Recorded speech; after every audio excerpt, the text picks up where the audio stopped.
Hello, everyone, and thank you for coming to Deb Chanel's 4 Days World, where we do soap opera reviews. Today, we're going to talk about The Young and the Restless that aired on July 26th, which was Tuesday. And we go right on into the summary that they give us. We have Chelsea, world spirals out of control. Victoria and Nick fight for their positions at Newman, which I don't know why they fighting, okay? Because Victor's back and he works a solo type of train. All right. Okay, then we have Jack offers Victor and Olive Branch. Okay, we're recapping from Monday's episode, which aired on July 25th, where Victor finds Chloe in his house. Chloe is surprised that Victor pulled off the coup that they were planning. He's out of jail, Adam's in jail, and that's where she wants to keep him. And she's not backing down, she's not scared. Victor seems a little shocked, perplexed, confused, but he woke up the sleeping dragon, and now the dragon is breathing fire, and she don't give a crap how things go down because she's really disconnected from reality. Only thing she could think about is just revenge, revenge, revenge, and she plans on keeping Adam in jail to serve those full 30-year terms, and then pretty much she'll probably kill him after they release him. You know what I'm saying? That's just the kind of woman Chloe is right about now. And I'm still trying to figure out how did they let her go? Okay, because she's definitely still mentally disturbed, especially how she goes on to see Chelsea and she entertains Chelsea with all her foolishness and her weird behavior. But that's later on in this episode. So anyway, we leave that situation. We go to Victor is telling Chloe he wants the diary pages. And I mean, he's kind of being nice and nasty about it because I really think he's kind of scared of her. Really, he is. He should be because he don't know what he got on his hands. He's not dealing with somebody rational or just scared. This woman is fully detached from our reality. She's in her own type of reality, in her own destination, environment, and it doesn't include Adam. And if anybody gets in her way about trying to free him and this, that, and the other, it's going to be a very bad misunderstanding. Everybody's going to be a threat to her, and she's going to definitely pull her weight and take out anybody that she feels a threat. Okay, just an insight. Then we, Victor. Oh, excuse me. He's still got a little chill. He's still asking her about those diary pages. And she said, fuck it, I burned those. So stop asking me about them. You don't have them anymore. You don't have me over a barrel. And I'm going to make sure, just as long as you're out, Adam stays in. That's it. So we leave that situation. We go to Michael. Michael's visiting Adam, and Adam wants to be free. Of course you do, Adam. But did you not forget what your father said? He'd rather have you on the outside and he's going to get you out, but you're still going to have to toe the line, be his little puppet, one he has control of. Just give him some time, but you're still wanting Michael to make miracles happen. And you really need to be talking to Kevin and Natalie, because Michael knows the law insides and outsides, or like the back of his hand. But trying to find those loose ends, trying to put Chloe back into the insane asylum, it's going to be hard to do. But it's not, an unthought about plan of action, because it can happen, because we know she's not stable. And she definitely don't need to be trying to raise Bella on any sense of the term, or for anybody. She can't even take care of herself. Okay, she's probably off her meds. Victor probably got her out, doing some devious type of scrutinizing and blackmailing, and just taking people as fraudulent people that just want to take money for anything type of action. So yeah, we're gonna put Chloe back in the insane asylum. She definitely needs to have work done. None of those things that she was sprouting off about talk therapy, music therapy, taking her medication, all this other stuff, that didn't help her. No, she just went past all of that. So, Victor, you're gonna have to put her back in somehow, some way. That's the only deal, or kill her. You know what I'm saying? And we know you don't want to rap charge like that. So, whatever, or even frame her for messing with the diary or somehow. Chloe needs to be taken from society. She really does, until she's really mentally stable and taking her medication. And then, then she still don't need to be in on General City. Okay, not with Adam, not with Connor. It's just not a good fit or look. Anyway, moving on from there. Going back to Michael. He's telling Adam, you got to be patient, this, that, and the other. I'm trying to get you free, but it's going to be a little bit more. Things we're gonna have to work out. We need to find Victor's cohort, and Alan's just mad as hell. He ain't mad at the world. He mad at his daddy.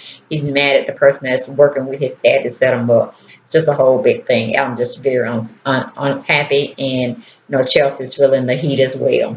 Then we go to Chelsea. Chelsea's mom is watching Connor, and she welcomes Chelsea back from coming from visiting Adam, and she wants to know the comings and goings and all this, that, and that. And I'm like, why is Chelsea mama down? She has no positivity or no positiveness in her. She just wants to, I guess, be a part of the limelight. Thinking just because Adam is a Newman, Chelsea and Connor are going to be taken care of, and she can just be right there with him. I just don't know why they brought her back in. That was just a wasted storyline. She's not a very good actress. She just really got on my goddamn nerves, pretty much. I'm like, how you gonna come into somebody else's house, tell them to not feel the feelings that they feel for this person that's the father of their child, and they don't supposed to be finding every avenue to get them out of jail because they know their husband is not guilty. But Chelsea's mom had, sold it all up. He's guilty by association or whatever, his past behavior. She's bringing all that back up and just like, you just need to divorce him and keep it moving. I'm like, you may not have had a relationship such as Chloe in your lifetime, Mrs. Chelsea's mom, but you need to sit and have several auditorium seats or just leave time yourself because you're making things worse.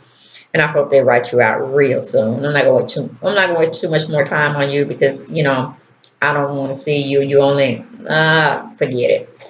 Anyway, leave that situation. We go back to Chelsea's telling her mom she believes in Adam and he's not guilty.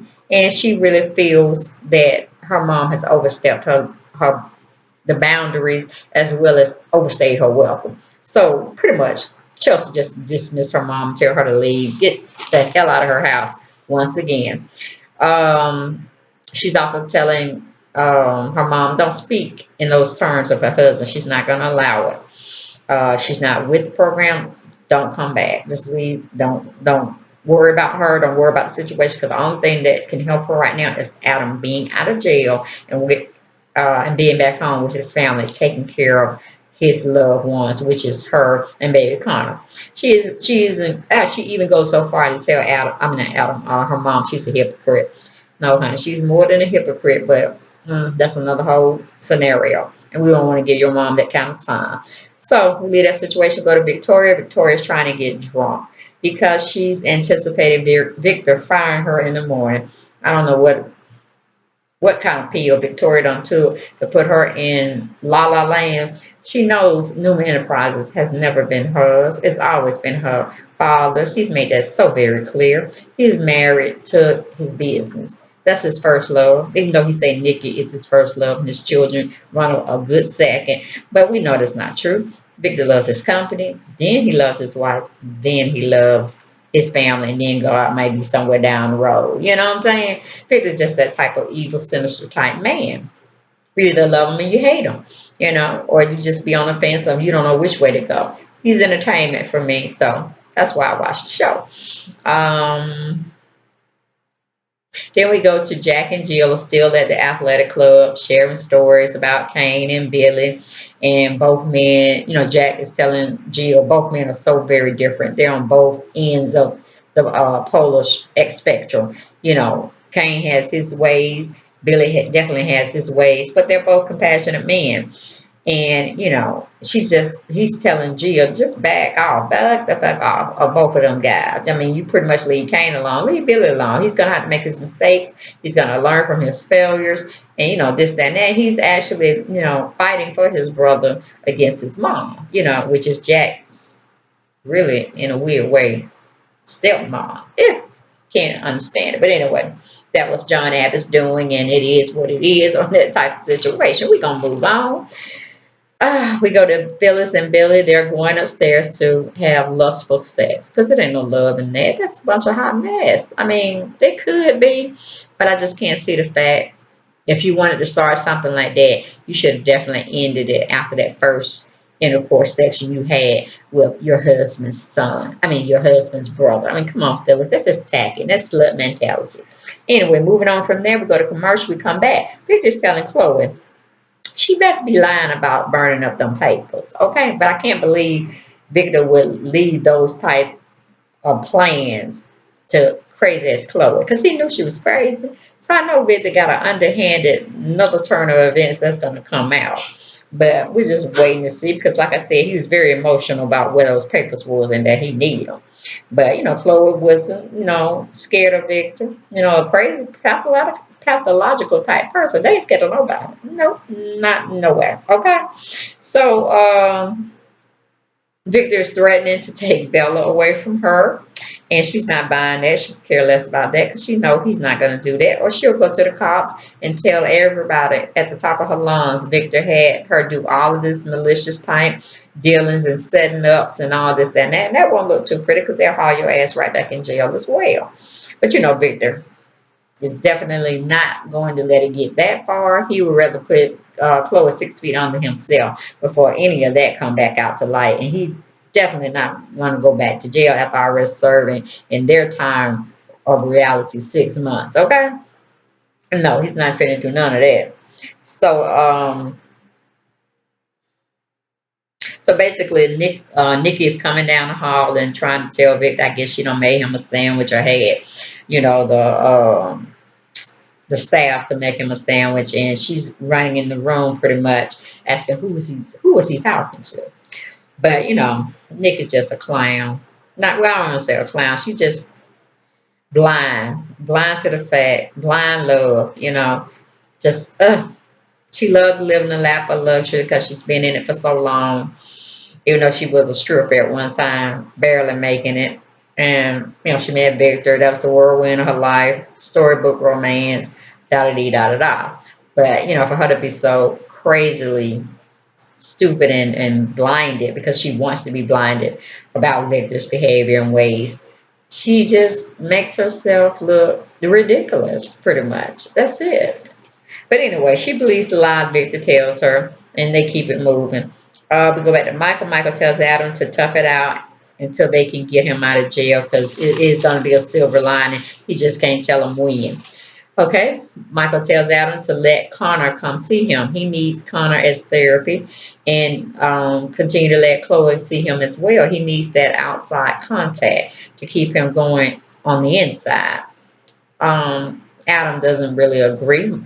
We go from that situation, we go to Nicholas. Nicholas is telling Victoria to calm down and don't think about Dad tonight. Of course, Victoria's on 1,000 plus because she's just thinking Victor's going to have her stay in his seat when he already done told her when he was in the hospital being bandaged up and all that good stuff. That he thinks she did a wonderful job. Yeah, because Victor set up everything. He knew how each sibling in his family was going to react because he knew them so well and he can play them just like any instrument he chooses.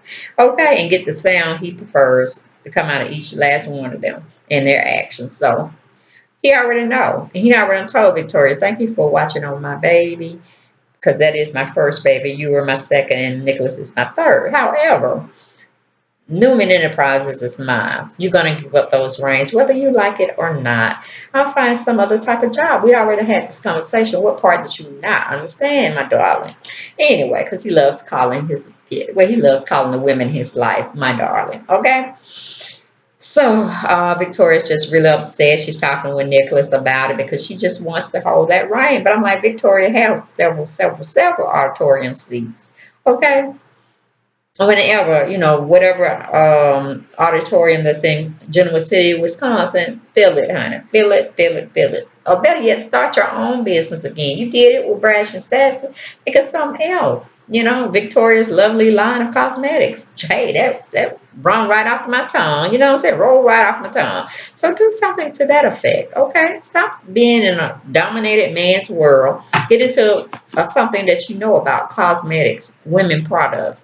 Do your own thing. Compete against hell with your daddy. You know what I'm saying? Money is money, and when it's all in the family, hey, it's always good. But stop trying to command authority over something your father built, established, and made a trillion dollar, gazillion dollar company. Okay, you don't float in that realm. Any of his counterparts are not going to see you in that realm. You know how they say it's a man's world? Okay, fall back, Victoria. Stop losing your mind over something that's not worth it. As your brother keep telling you that. Anyway, um, we leave that situation, go back to Jack and Jill. They're still fussing about Victoria and Billy. Jill says Billy needs Victoria. She's the one sane constant in his life that, she can make him pretty much do anything if she really put her mind to it. She's the only one that can calm him down, get him to do things that he, other than that, wouldn't have done or do. So she's saying to Jack, they're a good couple. She's going to make sure they get back together. And that's probably the end of the story, or their small conversation that they're having. We go to Billy and Phyllis. They're engaging in sexual activity, of course. Phyllis is such the slut, as we know. She's just slut, slut, slut. Because I'm thinking about, okay, even though she had that little thing with Jack and Marco filling in for Jack as his clone or something. When she found out, she could have got therapy for that if she really wanted, or pretty much just let Jack go then. Then she would have been open to do whatever she wanted to do. Nobody would have been looking at her, crazy or whatnot. I mean, just be real. But she didn't do that. She stepped out. She stepped out with Jack's brother. Now, how low can you go? Okay. Anyway, we go to commercial. We come back. We have Michael. Michael said he would talk with Dylan to keep searching for the truth. He also tells Adam to stop victimizing himself. And, Adam is hating Victor at this time. And, it's not right. You're not going to get what you think you could get out the situation. Just, deal with what's been dealt to you until we can find another alternative. Pretty much solid advice coming from a friend as well as his attorney. Come on now. So then we go to Chelsea. Chelsea's mom is being so negative. Chelsea is being proactive about her husband.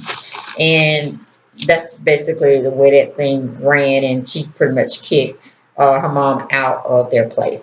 Then we go to Billy and Phyllis. They're talking about they're talking having a little sex pillow talk because they finished having sex. And Phyllis is doing too much. She wants both men, but she needs to choose, which we all know this. Phyllis, you can't keep towing the line of being on the fence and having conversations with Jack because we know you're not sleeping with him. Half you barely even kissing him.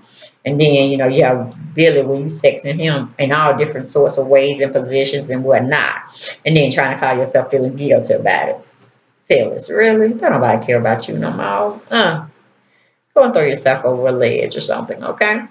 It'll be best for both Billy as well as Chad. They can warn you that way. Phyllis and your daughter probably get over you because she's kind of disgusted with you right about now because she can't even get her life together, trying to run out the loop, and we know what a situation of detriment that is altogether. So, leaving that situation,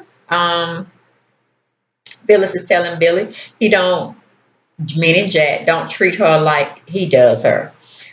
She goes on to tell Billy that Jack looks at her as like damaged goods. He needs to take up for her. He needs to think for her. And she don't like that. Anyway, Phyllis is trying to be a rebel now. Victor may have caused the incident, but it's not Jack's fault. So why you trying to deflect and put all this pain and push Jack away? It's because you're doing the bad thing, Phyllis. You're not dealing with your feelings in the appropriate way or the appropriate manner. You're making things much, much worse for yourself. Okay? Moving on from there. Because you can't blame Victor all the time, all day, all year, the rest of your life. You know what I'm saying? Phyllis, pull up. But again, you don't crash and burn, so we're just looking at wreckage, total wreckage. But anyway, we go back to Victor. Victor's lying to Nikki, like I said, talking about he was talking to his assistant. Really, Victor? Really? Where did your assistant materialize from? I don't know. But then I didn't understand how Chloe materialized as well, because you have your um, property, I'm sure, heavily guarded with uh, watchmen and all this kind of insecurity. So I'm still trying to figure out. But like I said, you don't woke up the sleeping dragon, and she's going to be, out for revenge and all of this stuff. So just watch out, Victor.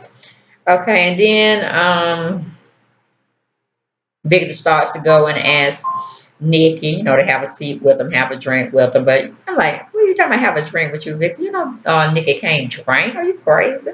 Anyway, we move on from this situation. He goes on to tell Nikki, why do they both keep getting in so many arguments that tear them apart from each other? This is so insane. Then he goes on to answer his own question by saying, we're just passionate people. No, Victor, you're a manipulator. You are skillful, very controlled manipulator. And that's all you do, is manipulate people to get them to do what you want them to do, even though you're going to have them so brainwashed they don't feel like it's something they wanted to do at the beginning. And it was their opinions to help you in the way that you had really instructed them to do. Per MK Ultra. 101 at its best. Okay. Anyway, she's going on talking about their kids and how they did a good job and he should recognize them for it. And I'm guessing she's saying not fire them or whatnot. But why would he fire them? He just told them they can't hold the reins no more. They can't be the pilot of his aircraft no more. They can't be the captain and co-captain of his boat, his yacht. You know what I'm saying? His line cruiser. No, none of that. He's back, he's in control, and he's a solo type of person, and he has other minions above him, but they're very smart and intelligent. But he just don't have time for his kids to be coming in fucking up nothing. Okay? But it is what it is. And they knew that from the start.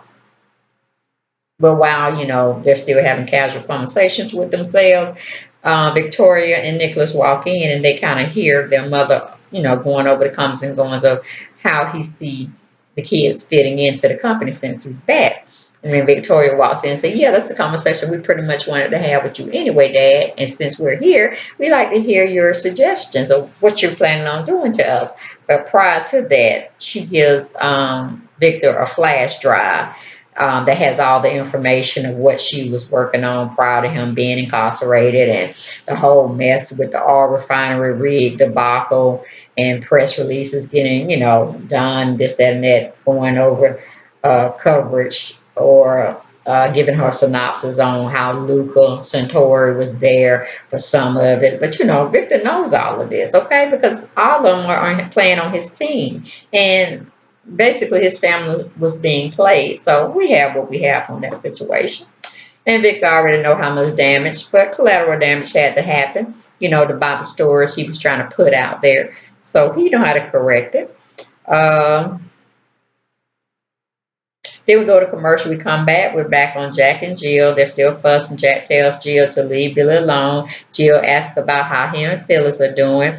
Jack pretty much lies, saying they're solid. They're, have their little rough patches, but they've been in their marriage long enough to try to make things work and not try to go far as getting out of it for any arbitrary reason. Okay, then we go back to Billy and Phyllis. Phyllis tells Billy it's going to be hard letting Jack go because Jack is not going to easily let her go. I'm like, honey, about time Jill give him the 411.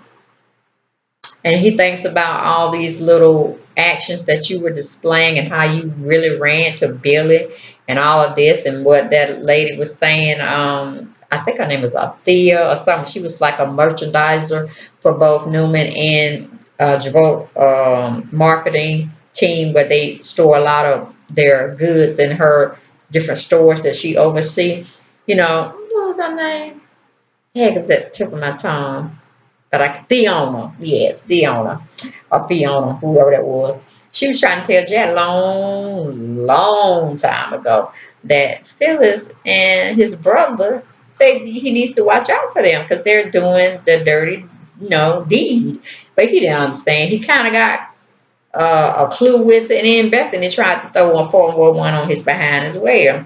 But Jack's still stuck in that abyss. He comes up for air, and it seems like he's going to do good about understanding the situation he's gotten himself into with Phyllis, and trying to pay attention to certain signs. But he's just dumbfounded.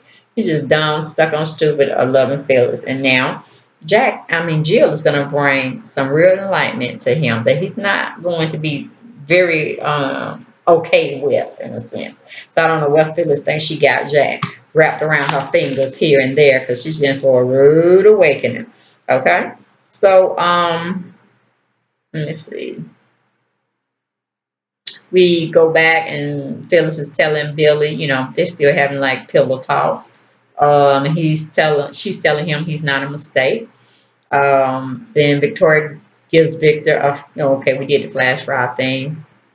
Okay, then we go to old crazy Chelsea mama. This helper, seeing she can't get through to Chelsea, so she thinks she's gonna have a better chance of getting through to Adam. So she goes and visits him at jail, pretty much telling him, you need to let my daughter go so she can go on with her life, because you're gonna be in here these 30 years and ain't no sense you being that selfish. So set her free. Not like when Chelsea found out, honey, you're gonna be banned from the state of Wisconsin, and she's gonna put a restraining order on you to stay away at least 200 feet from probably 10 feet really from her, Adam, as well as Connor, because that was just low down. Chelsea's mom, that was really low down and had nothing to do with you, because she don't depend on you for anything. It's always been her little tight knit family with Connor and Adam and her. So I don't know why you butting in. You ain't getting no money. You ain't doing nothing. You sit your little alcoholic looking self down somewhere, okay? And fix that hair on your head, because it's really looking a mess. Pretty color, pretty shade, love the length. But right now, it's like you don't went in a rainstorm and you need to fix it, okay? So, and sad part about it, Adam is trying to consider that, what she's telling him.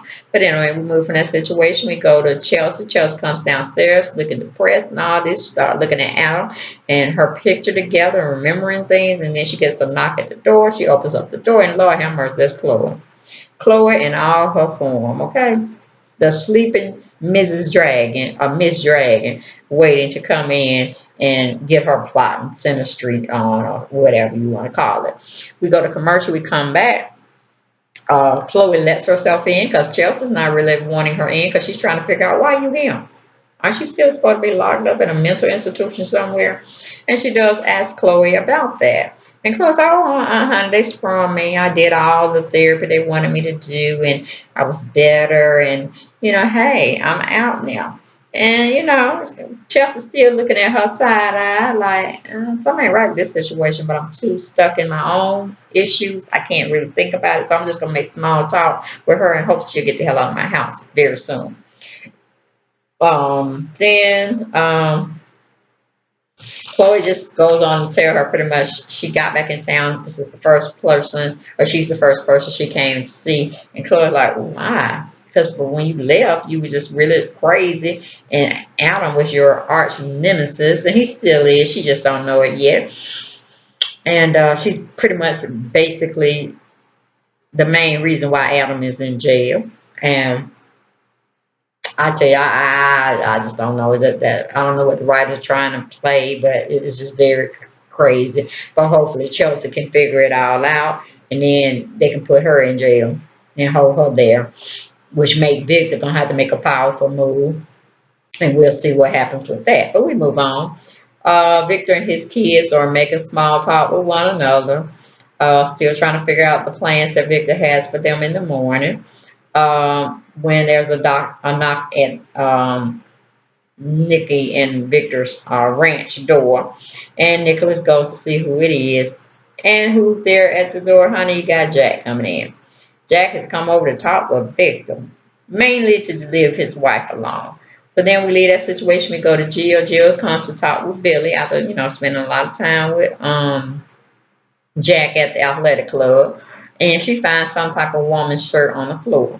And then she's like, oh, Lord, Bethany over here again. Why won't she just leave him alone? So she picks up the shirt off the floor and she looks at the brand name of the shirt. She says, "Oh no, this is not in what do you call it? Bethany's, I guess, income status." So she knows Billy now is messing with somebody very upscale, and she can't wait to get up the stairs, peep in Billy's door to see what actually is transpiring with this new woman in his life. So she goes upstairs. She pick up the blouse, I guess, to just go in, see who the woman is, and give her her shirt, and probably pretty much dismiss her out of the chancellor estate because we don't get down like that in our chancellor estate. This is totally disrespecting Catherine's chancellor memory, and we're not going to have any of this, especially not in the master suite. Okay. So she goes up and she peeps in the door, and oh my lord, she sees Phyllis, Jack's wife, up there trying to get her goodies knocked off with her son. Go figure. Okay, we go to commercial, we come back. We got Jill comes back downstairs. She mad as hell, y'all. She is mad as hell. I'm thinking she picking up something to go knock Phyllis in the head with. You know what I'm saying? I'm not sure what she was trying to do because she went to like a park by the door as you're exiting. Like she could have been grabbing like an umbrella, a pole, a bat. I don't know because you know Jill gets up kind of crazy herself too. But anyway, she goes to her pocketbook or work bag or whatnot, whatever you call it, traveling bag, and she gets her cell phone and she goes to make a call to Jack Abbott. But then she freezes like she's stuck in time. She don't want to hurt him. She just don't know what to do. But they really playing it for next episode. You know what I'm saying? Um, but she puts her phone in her hand and just the scene goes off for her. So then we go to Adam. Adam is freaking out on Michael about getting him out of jail to find those diary papers, period. Then evidently Michael had already talked with Dylan from the previous scene on this episode, and Dylan said it ain't nothing else he can do unless they find out some new evidence, and he'll research that, but he has to get it cleared by, I guess, Paul, and he has to run it by the prosecutor, which is Christine, and they have to go through a whole little judicial judge type scene, and it's not going to happen unless there's some valid, uh, credible information that they can use to reopen the case. But right now, not looking good. Adam's going to have to serve his time. So we move on from that situation because Adam's not happy about that news. We go back to Victor. Victor is asking Jack, why is he here? Why is he at his doorstep? Didn't he do enough in him and his wife do enough in the courtroom and all this, that, and the other? And Victor's pretty much listening to Jack, trying to understand and everything. And, Nikki's there to mediate and all this, that, and the other. And Victor just pretty much tells Jack, you need to watch out for your wife because she's very vengeful and she's contemplating her revenge. And, Jack just really not understanding the situation, but he goes on to leave and he pretty much tells Nikki to keep her husband of a bulldog, tied down somewhere, pretty much. That's how I looked at it and read it. Okay, then we go to Phyllis. Phyllis is telling Billy Jack is not going to let her go easily. You keep believing that, Phyllis. You keep believing it. Because you don't dog Jack for a very long time, honey. And it's time for him to show, his balls off and see what kind of man he's still made of. So you keep thinking that you got Jack under wraps. He's finna be like a tornado or a volcano finna erupt. And it's gonna be a big old spill. Take down the whole continent. Okay. But anyway, we go back to Billy and Phyllis, like I said, she's really crazy as hell and dumb as Ross to thinking this stuff is just gonna fly past Jack and it's gonna be like looked at in another positive light. No, Jack's gonna run out of positivity and he's gonna get real negative on your ass, Phyllis. Just give him some time, okay? We go to commercial, we come back. We got Jack is telling Victor to leave his wife alone, and then he really leaves the house. He exits out. Then we go to Victor. Victor tells Nikki the kids did well while he was away, but he's back. He's not going to keep them in any kind of role that he once had them in while he was locked up. She might get used to it. That just is what it is. Then Victor kids, which is Victoria and Nicholas, they're back at the athletic club trying to go over the comings and goings of what they just experienced from their daddy or seeing their daddy that night. And Victoria needs to just shut the fuck up. She ain't gonna pack her bags. She'll have something for her to do, but it's gonna be something that's girly. Okay? It ain't gonna be nothing manly. So she might as well just forget about that. Okay, take up Nicholas' attitude. Be carefree with it. Whatever Dad does, okay, fine. We do what we do. We get paid. We move on. Okay. So then we go to Chloe, which is pretty much the last and final scene. Chloe is laughing uncontrollably at the fact that Adam is locked up in jail. Chelsea's kind of taken back and like, why? I'm not understanding why, you're being so mean to me. I understand you still have this hatred toward Adam, and, I can understand, but then you got to understand my situation. He still has a child in this world, and Connor needs his dad, so can you have a little empathy for me? And so it seems like Chloe had went into an evil spell, and then she was like, what? Like she had lost her mind again. And then she just starts like, I shouldn't have come here. And she pretty much exits out real quick, fast, in a hurry, through the door. And, Chelsea's crying and she's looking at like, what the hell just happened here? And, she just leaves her in the dust with no type of forewarning, just like she blew in, ringing her doorbell and she didn't know that she was there.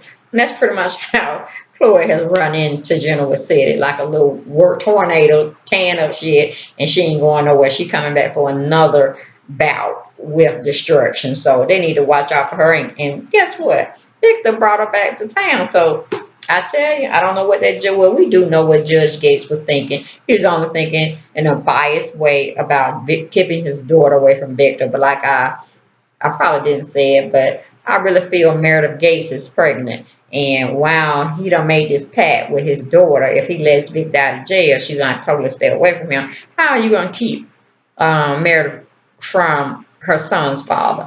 Because I really feel they're gonna play that storyline up later on in not previous, but future episodes to come. But y'all, that is my take on The Young and the Restless that aired on yesterday, the 26th, which was Tuesday. And I am finally caught up. Hopefully, I can get out the last one that aired today on the 27th. But I'm not really sure because I am tired, y'all. I had work today. But anyway, that's not no excuse. So I'm just get back in my grind and hopefully bring out. Well, I'm going to bring it out. Let's just put it like that. The last episode, which aired today, of The Young and the Restless. So good night, enjoy, and I'll see you soon. Bye bye.